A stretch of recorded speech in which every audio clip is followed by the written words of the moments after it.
நம்ம இன்னைக்கான வீடியோவில் இந்த வாரம் மார்ச் 25ஆம் தேதி பிளெஸி டைரக்ட் பண்ணி பிருத்திவிராஜ் நடிப்பில் மலையாளத்தில் வெளிவந்த த கோட் லைஃப் ஆடு ஜீவிதம் படத்தை பற்றி பார்க்க போகிறோம்.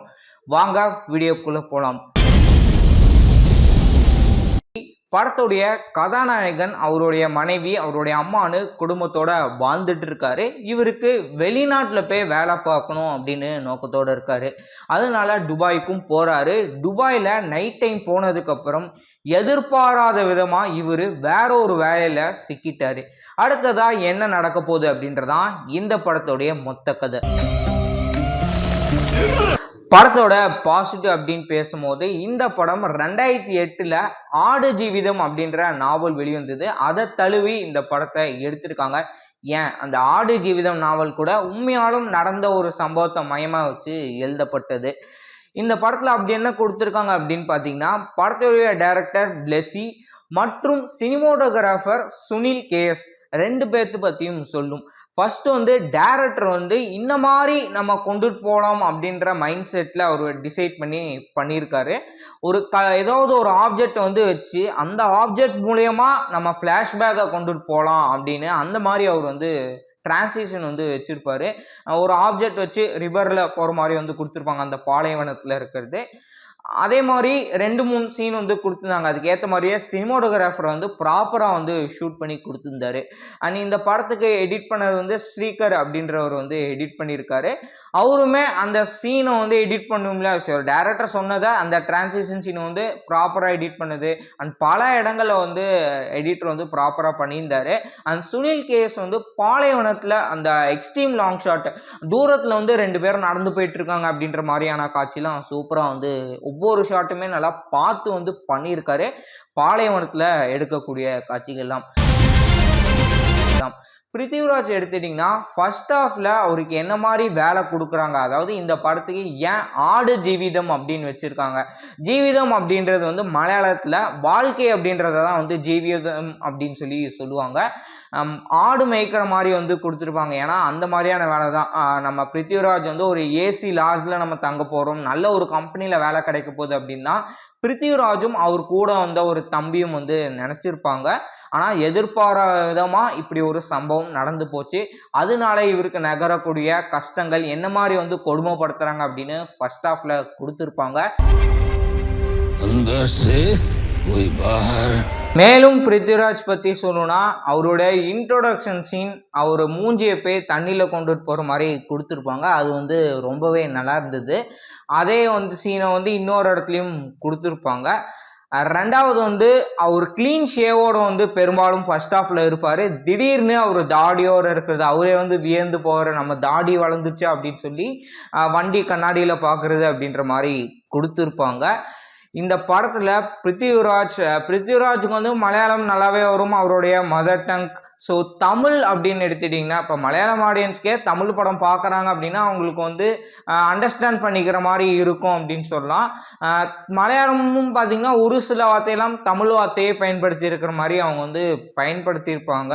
ஸோ மலையாளம் அவருக்கு தெரிஞ்சிருக்கிற காரணத்தினால மொழி படத்துலலாம் அவர் நடிச்சிருப்பாரு. ஸோ அதனால் தமிழ்லையும் 2-3 படம் நடிச்சிருந்தால தமிழும் அவருக்கு தெரியும் அப்படின்னு சொல்லலாம். ஆனால் அதை தவிர்த்து இருக்கக்கூடிய மற்ற லாங்குவேஜ் 5 லாங்குவேஜ்லையும் அவர் டப் பண்ணியிருக்காரு. இந்த படத்தில் பாலைவனத்தில் அவர் கஷ்டப்படும் போது இருக்கிற அந்த பெர்ஃபார்மன்ஸ் ஆகட்டும், வாய்ஸ் ரெண்டுமே நல்லாவே அவர் பண்ணியிருக்காரு.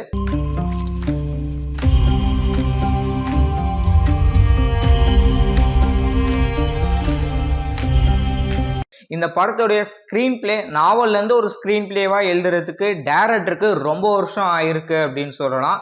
அவ்வளோ ஹார்ட் ஒர்க் பண்ணி நல்ல ஒரு டீப்பாக ரிசர்ச் பண்ணி இந்த ஸ்கிரிப்டை எழுதியிருக்காரு. இந்த படம் ஸ்கிரிப்ட் ப்ரீ ப்ரொடக்ஷன் ஒர்க் மட்டும் கிடையாது, ப்ரொடக்ஷன் ஒர்க் என்ன மாதிரி அவங்க பண்ணியிருப்பாங்க அப்படின்னு நம்மளுக்கு ஒரு மேக்கிங் வீடியோ பார்க்கலாம் அப்படின்னு வியக்கிற அளவுக்கு மேக்கிங் நல்லா பண்ணியிருந்தாங்க. இன்னொன்று பிருத்திவிராஜ் அங்கேருந்து எப்படி தப்பிச்சு வராரு, எப்படியாவது தப்பிச்சு வந்துடுவார் அப்படின்ற நோக்கத்தோடு தான் ஆடியன்ஸ் பார்ப்பாங்க. இல்லை அப்படியே அங்கேயே இருந்து அவருடைய வாழ்க்கை முறிந்து போகுதா அப்படின்ற மாதிரிலாம் படத்தை பார்த்து தெரிஞ்சுக்கோங்க. அதையே செகண்ட் ஹாஃப்ல பார்த்தீங்கன்னா ரொம்ப லென்த்தாக கொண்டுட்டு போனதுனால வந்து நம்மளுக்கு பொறுமையாக பார்க்கணும் அப்படின்ற மாதிரி இருக்கும். படத்தில் பாடல் வந்து ஓரளவு கேட்குற அளவுக்கு படத்துக்கு தேவையான பாட்டை வந்து கொடுத்துருந்தாங்க. இது ஒரு கமர்ஷியல் மூவி மாதிரி நம்ம கொண்டு போகலாம் அப்படின்றதுனால வந்து ஹீரோயின் வந்து கொடுத்துருந்தாங்க. அமலா பால் அப்படின்னு எடுத்துட்டிங்கன்னா பொதுவாகவே இப்போ வரக்கூடிய பெரும்பாலான படங்களை கதாநாயகியை வந்து கம்மியான நேரம் கொடுத்து கதாநாயகனுக்கு தான் வந்து முக்கியத்துவம் கொடுத்துருப்பாங்க. ஒரு சீன் சொல்லணும்னா இன்னொருத்தர் சொல்லுவார், உனக்கு கல்யாணமே 1 வருஷம் ஆச்சு அப்படின்ற மாதிரி சொல்லுவாங்க. இருந்தாலும் பிருத்திவிராஜ் வந்து அமலா பாலை தூக்கிட்டு போய் ஆற்று பக்கத்தில் வந்து ஸ்விம்மிங் கற்றுக் கொடுக்கறது அப்படின்னு சொல்லி அந்த சீன் ஆகட்டும், நான் வரதுக்கு 4 வருஷம் ஆகும் அப்படின்ற மாதிரி சொல்கிறதுன்னு அவங்களுடைய லவ் வந்து அழகாக வந்து டைரக்டர் காமிச்சிருந்தாரு.